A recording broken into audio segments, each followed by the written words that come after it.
Welcome to today's interview. I brought on Jeff and Jessica Jennings. Welcome. Thank you so much, Heather. Thank you for having us. We're excited to be here. We are. Thanks for having us. This is actually my first couple interview and a topic I'm super stoked to talk about, which is marriage and relationships and mindset. So I'd love you guys to give a little background. Where do you live and what do you do? So we live in Charlottesville, Virginia, and we've been married. How long? How long have we been married? Goodness. Coming up, it's going to be 16 years. Almost 16 years. Yeah. And both of our backgrounds are in mental health. So we actually met getting our master's degrees in professional counseling down in Atlanta. We were both in Atlanta at the time. And we became licensed professional counselors. We dated for a couple of years, got married, and both were in mental health, did private practice, and did a lot of work with couples. We both have done a lot of work with couples over the years. And then eventually I decided I wanted to go back to school to get my PhD. So we moved up to Richmond, Virginia, and I got a doctorate degree in counseling psychology. And the emphasis in my research and studies in my counseling psychology program was in positive psychology. So a lot of research and writing on forgiveness, humility, other positive psychology concepts. I studied inspiration as a psychological construct, why we are inspired and how we get inspired and what is it actually all about. And then after I finished my doctorate work, we decided to stay in Virginia and ended up in Charlottesville, and Jessica opened up her own private practice. And then eventually we decided to start doing some coaching, some couples coaching, and we started this business called Relationship Remastery. And we want to take the most cutting edge cognitive neuroscience, positive psychology, and the most cutting edge relationship research to bring couples to this place of rediscovering themselves at a deep level and then being able to reconnect in relationship.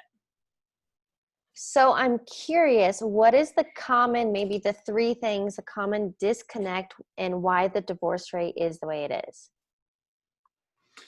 Oh, that's a great question. So there are lots of reasons for disconnect. And one of the things that we both look at when we are doing our work is it's based in sort of attachment. So what I mean by that is, not to get too technical, but attachment is basically, as children, we learn how to get our needs met. And we're actually wired for connection. We have bonding hormones as children because, as an infant and as human beings, we have to remain closely attached to our primary caregivers for our survival. It takes humans a long time sort of to develop and get to a place where they can kind of take care of themselves, unlike a lot of other animals in the animal kingdom. So it was very important for us to have a system to remain very closely attached to our primary caregiver. So we have these bonding hormones. We're wired for attachment, but we also are born with this fully functioning amygdala. All right. The amygdala is that part of our brain that is it's the fear brain. It's what gets triggered when we feel threatened, when we feel like our needs aren't going to be met, where we feel like we may not survive. And that gets triggered very easily as infants and children. And we communicate the best way that we can at the time, in order to get those needs met.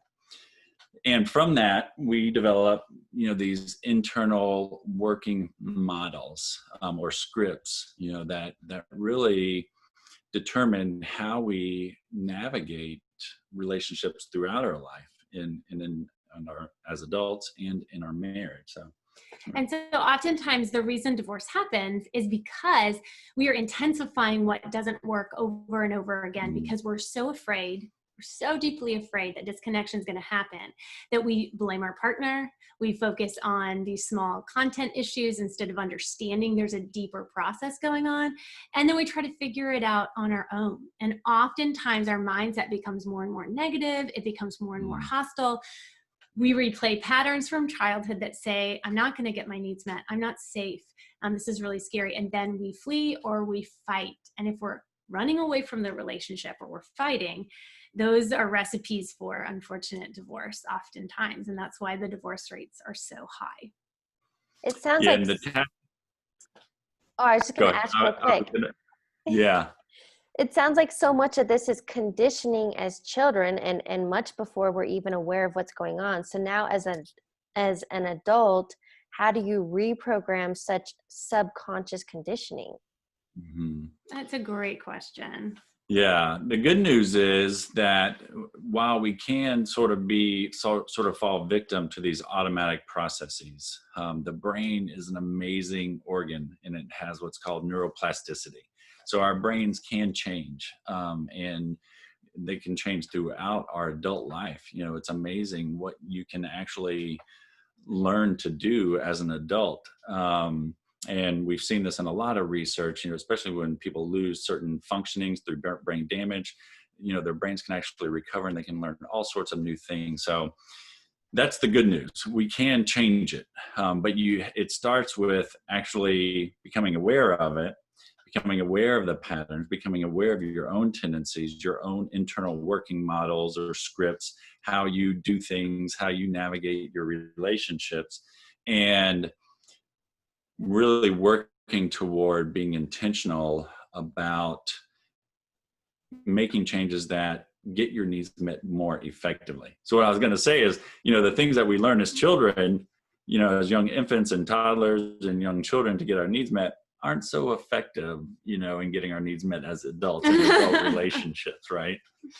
And so then what happens is we're working with the couple to reawaken to these conscious and unconscious patterns of fear that are under the surface. And so this is where actually recognizing these mindset shifts we need to make. So one of the mindset shifts we need to make is I am now able to deeply connect, that it's possible for me, that we understand that actually our bodies and our brains work better when we are deeply connected. And the newest research unveils this, that we are actually long-term healthier and happier. We have lower cortisol levels, and cortisol leads to heart disease. So when we have fewer cortisol levels in our body, we are going to be less prone to the number one killer, which is heart disease. And so it's unbelievable that when we feel loved and connected, we are actually in a healthier, more peaceful state of body and mind. So the truth is, you are capable of this. And what we can do is identify those barriers and blind spots, what we call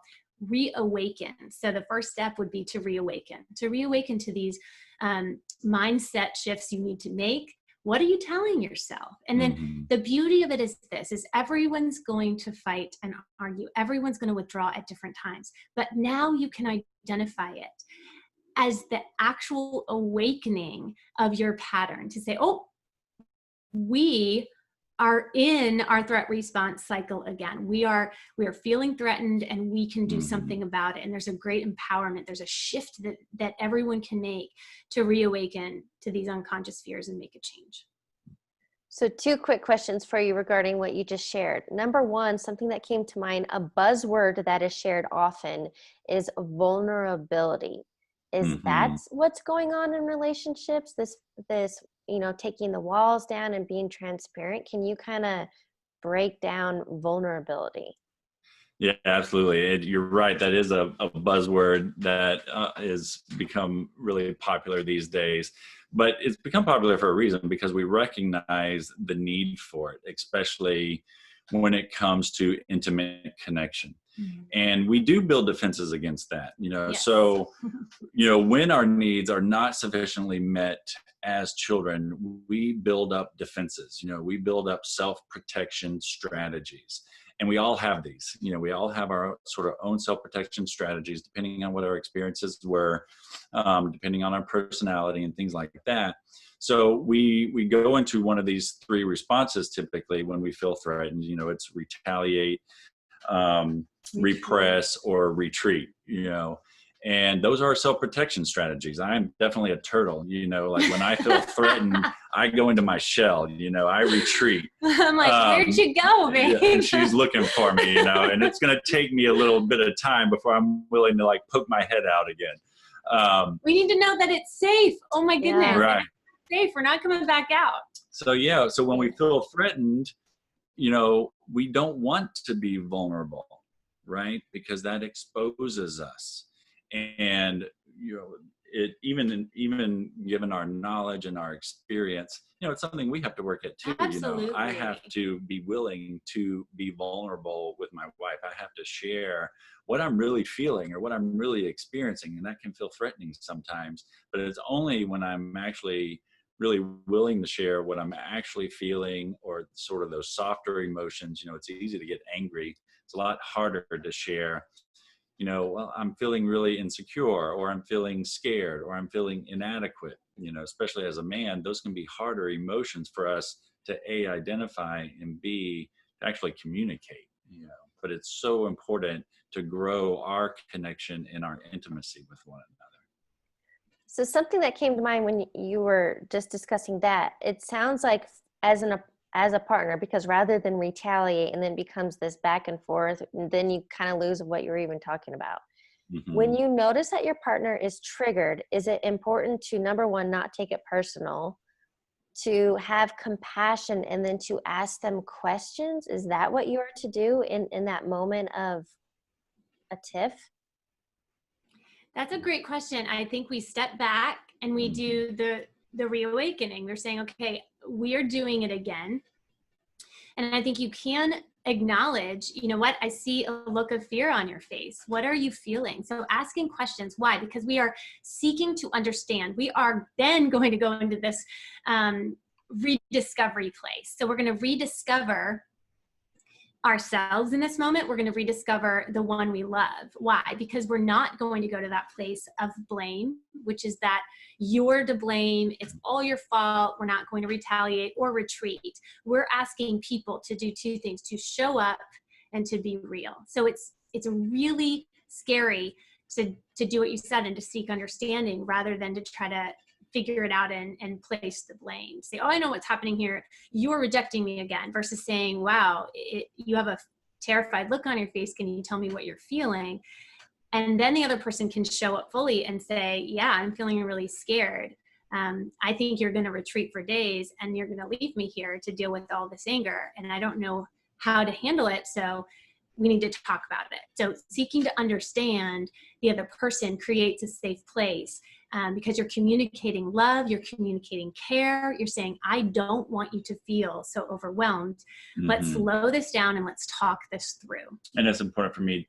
I want to understand what you're experiencing. Yes. Yes. Instead of me getting angry and defensive because you're experiencing that way, I'm communicating that, okay, I want to understand what's going on for you. And that, like Jessica said, creates that safe space to actually be able to start opening up and talking about these things. And rediscovering what's actually going on. And that's a huge revelation, because as you rediscover, you learn about yourself, about the relationship, and then you're working with the prefrontal cortex instead of that primal fear brain. And you can make really good decisions. You can seek insight and find amazing reconnection. I love what you said, seek to understand, because I think that's hard to do in the moment, because in the moment being defensive is the easiest way, but seek to understand. So if somebody's triggered, it's like, whoa, what did I say that brought up a past experience or a past thought? That's not what it's like today. So how can we have a fresh start? Yes, it's essential to understand the trigger point, because that is often where we stop feeling safe. And that trigger is telling us, like, oh my goodness, this is not a safe environment for me. It looks so much like my childhood, or it feels so much like the time when my friends in junior high rejected me, or it often goes back to past experiences that have nothing to do with it, but it looks or feels a lot the same. Or I felt vulnerable then, I feel it now, and all I need to do is shut down, so that's all I can do. So it doesn't mean we're not going to do it. It means we're going to identify it faster. We're just going to oh, there I go again. Oh, I did it again. And then we're going to come back and say, I would like to know how you experienced that. This was my experience of our last argument or my withdrawal. I see it now. Mm-hmm. Yeah. One of the real challenges in relationship is we're not always aware of those things ourselves. we're not always aware of why we're getting triggered. Sometimes, I'm a psychologist, I've spent years and years, like, studying the mind, studying behavior, studying why we are the way we are, why we do what we do. I've been in counseling. I do a lot of my own sort of self work and self growth. And there are times that I don't know. Like, sometimes I just have to say, I don't know what I'm feeling. I don't know why I'm upset. I don't know what's triggering me, but this is where I'm at right now. Right now, I'm just pissed off, I'm angry, or whatever the case might be. But when I'm in a relationship where it's okay, and Jessica, my wife, can actually sort of validate and be like, okay, that's okay. You don't have to know, and can create, and we can both seek to understand together and create that safe space. Then we can explore it. And I'm able to sort of reflect instead of staying in that, triggered place. And the exciting part of that is that then we get into a mindset shift that's essential for healthy relationship, which is to see that conflict is not bad. It's an unveiling of deeper things. And we just have to handle conflict in a different way. It's not that we need to avoid it. Because truth be told, we tend to either go in with the retaliate, kind of, I've been hurt, I'm going to get them back, or we retreat or repress. And a lot of women will do this repression thing and say, fine, I'm fine. And obviously she's not fine. But that repression, again, is that very scary experience where I'm not going to be able to get to the bottom of this. We're just going to replay this over and over again. It's going to be Groundhog Day in our relationship. But when we see that relationship is actually there to unveil these patterns, and that we don't have to be afraid of them anymore. It's actually telling us something. And so I have a phrase I use with clients and with coaching clients a lot. You just don't know that you know.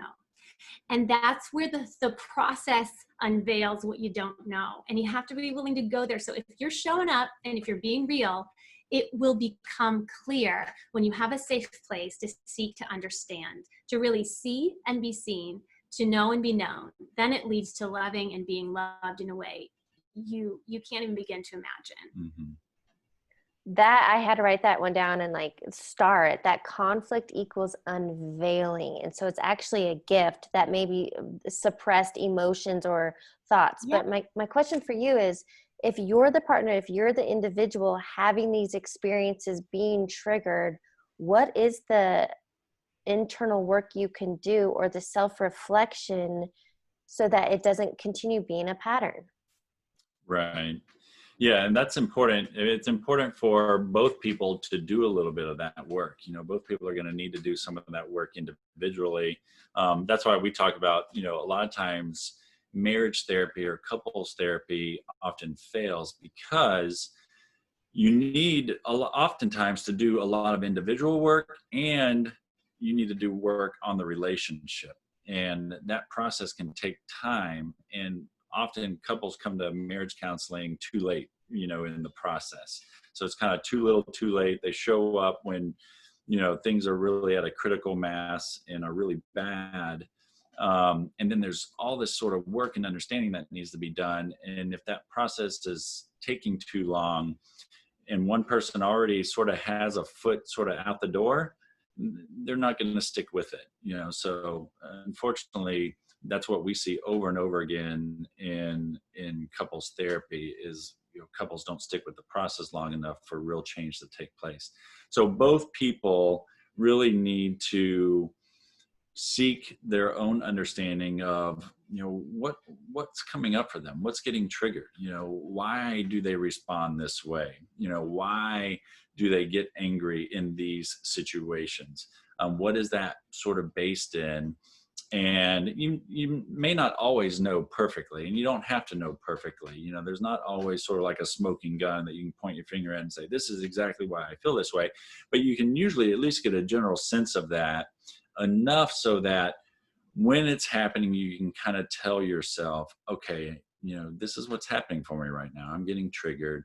It probably has something to do with this other situation or this other experience in my life, particularly growing up. And I can respond differently. I can take a step back.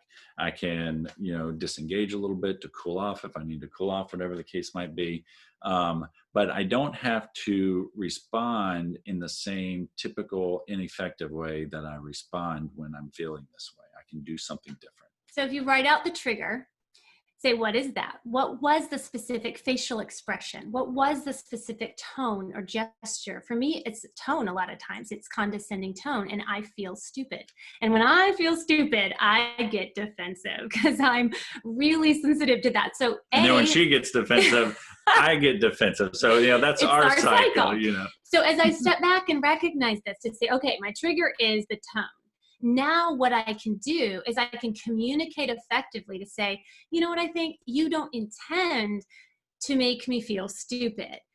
What you're intending is to communicate the intensity and how bad you're feeling, but I take it personally. So as I hear your tone, would you be able to slow down and use a different tone with me? Because that's going to keep me from being quite as triggered. I'm less likely to get defensive if I don't feel stupid. I'm less likely to feel stupid if you don't use that condescending tone.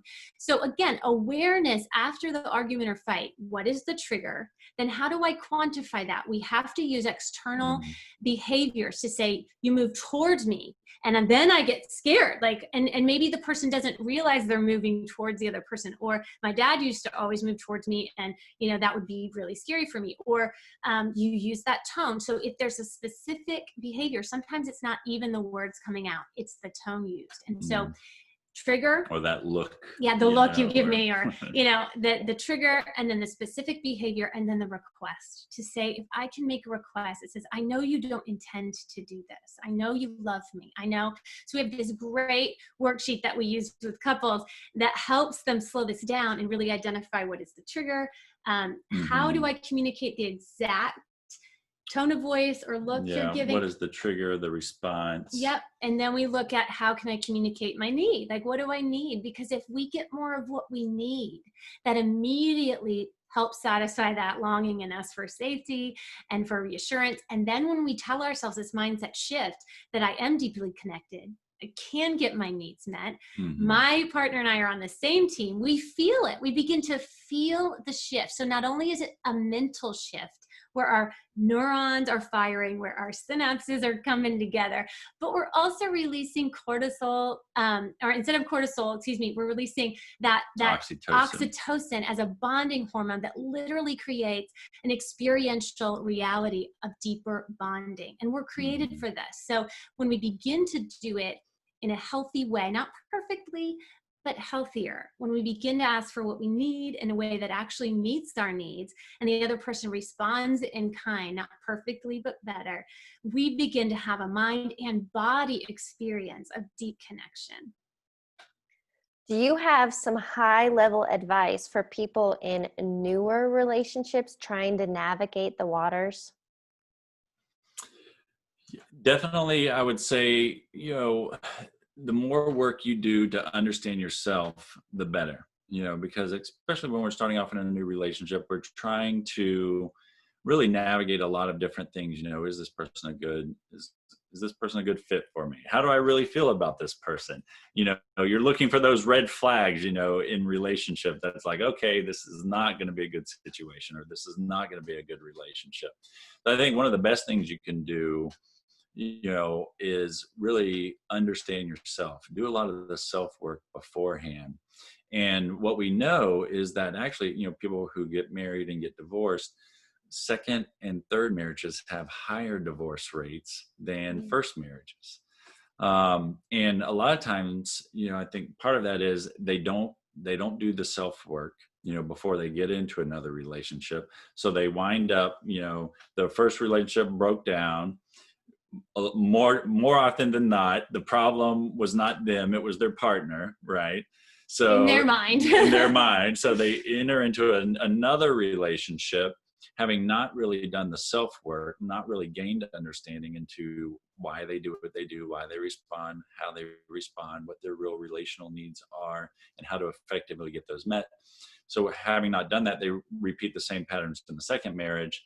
And when things start breaking down in the second marriage, one of the reasons that the divorce rate is higher is because they're probably more quick to pull the trigger, and get out of the relationship. Yeah. So, but the other element of this, speaking to your question, is that you do your own inner work. Secondly, you're going to be aware of your pattern, of this cycle that you have. So that threat response cycle.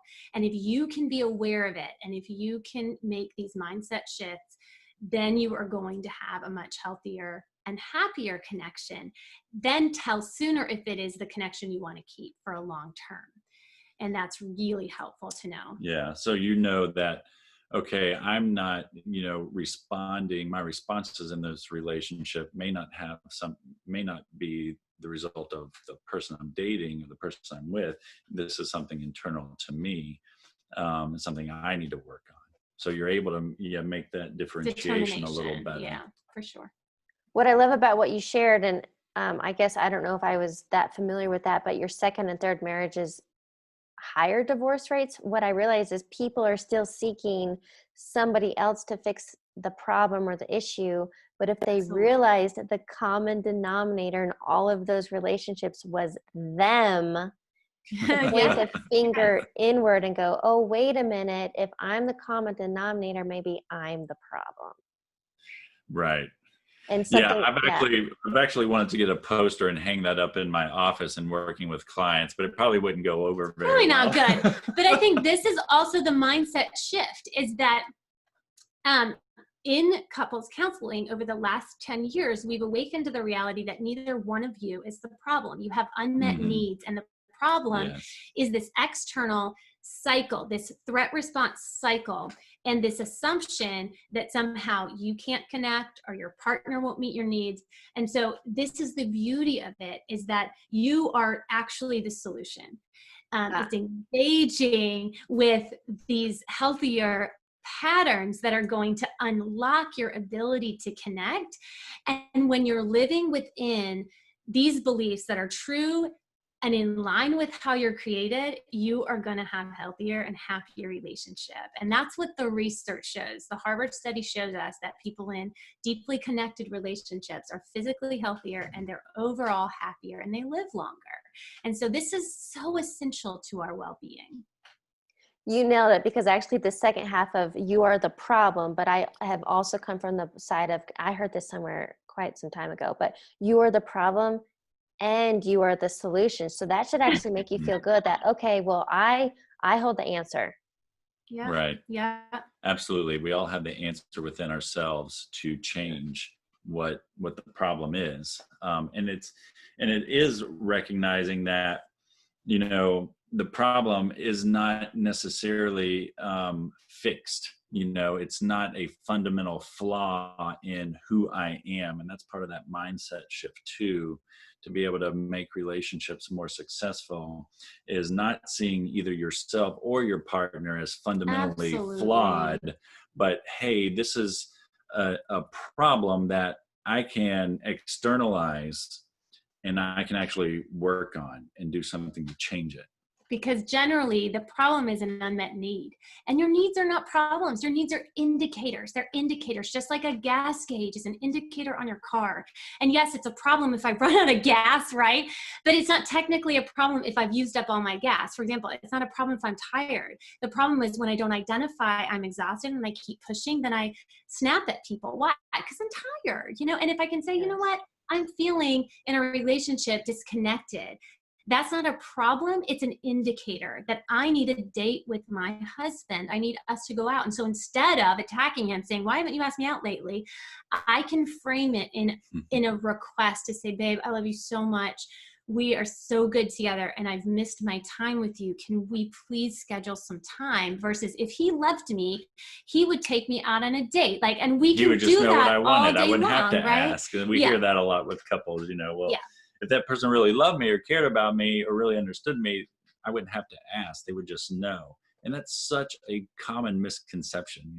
We don't know. We can't read each other's minds. Half the time, we don't even know what's going on with us. Yes. So how can we know what someone else needs, And so that's a mindset shift to say my needs are not burdens. They're indicators. And I have to slow down and pay attention to them. And that's that inner work for myself, that if I don't know what I need, I can't communicate it clearly. If I don't take care of myself or ask the other person to help me with that, then they build up and I become a ticking time bomb. And but if I do that, it's not all hope is lost. It's I see my pattern, I unveil it, I awaken, I rediscover, and I reconnect. And so it's a restorative experience where then we restore and we wind closer together in intimacy.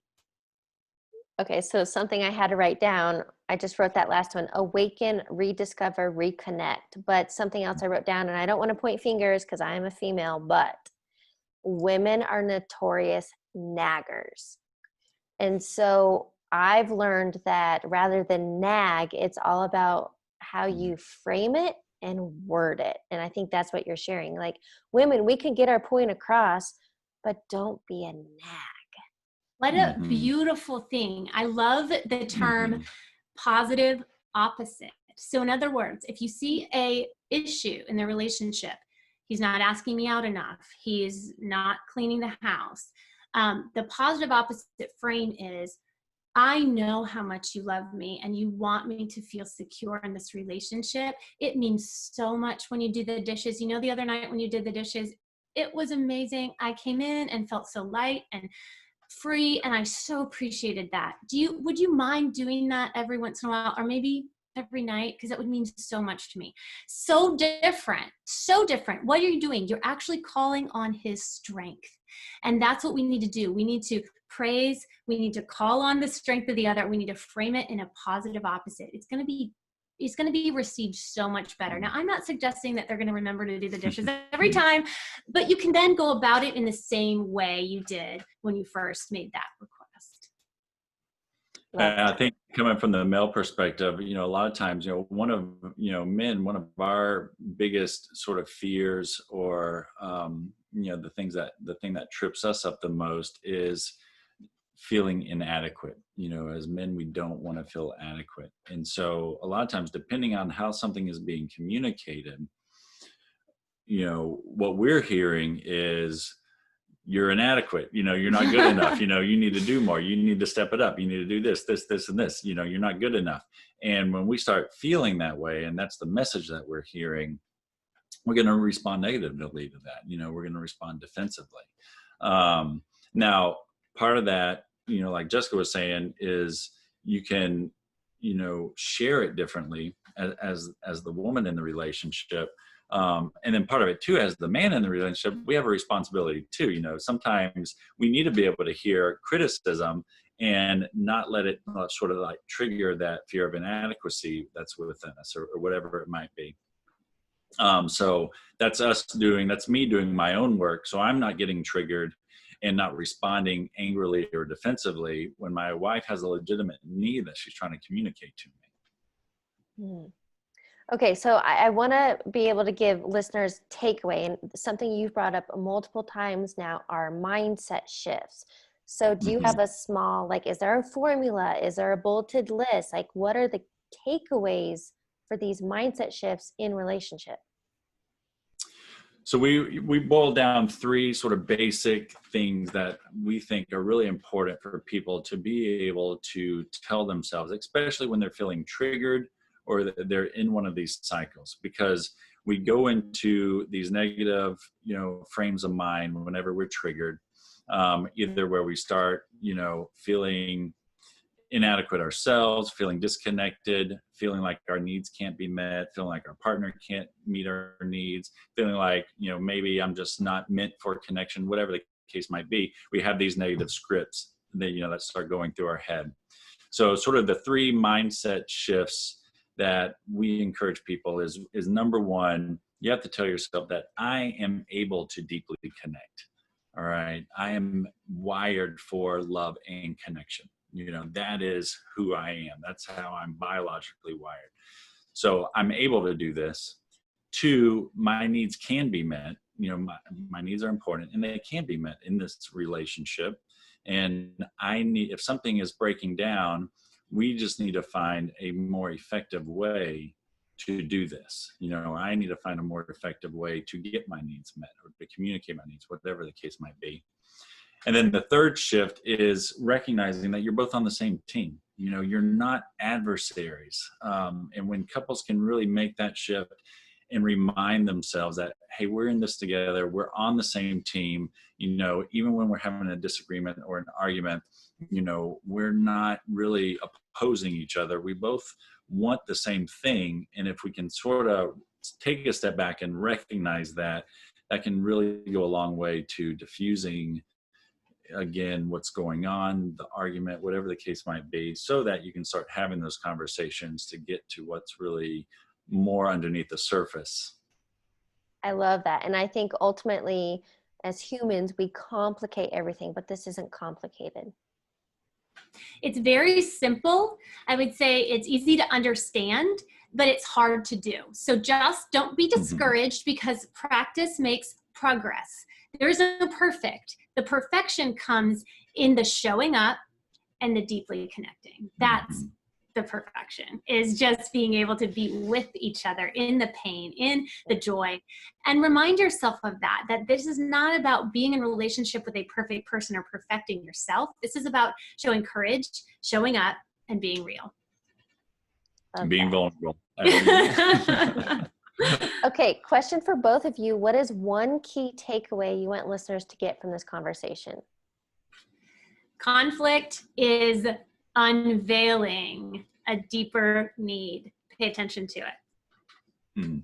Yeah, that's a good one. I don't know if I can top that, but I'll use a quote that we really like. It's by the poet Rumi, and it says, "Your task is not to seek for love, but merely to seek and find all the barriers within yourself that you built against it."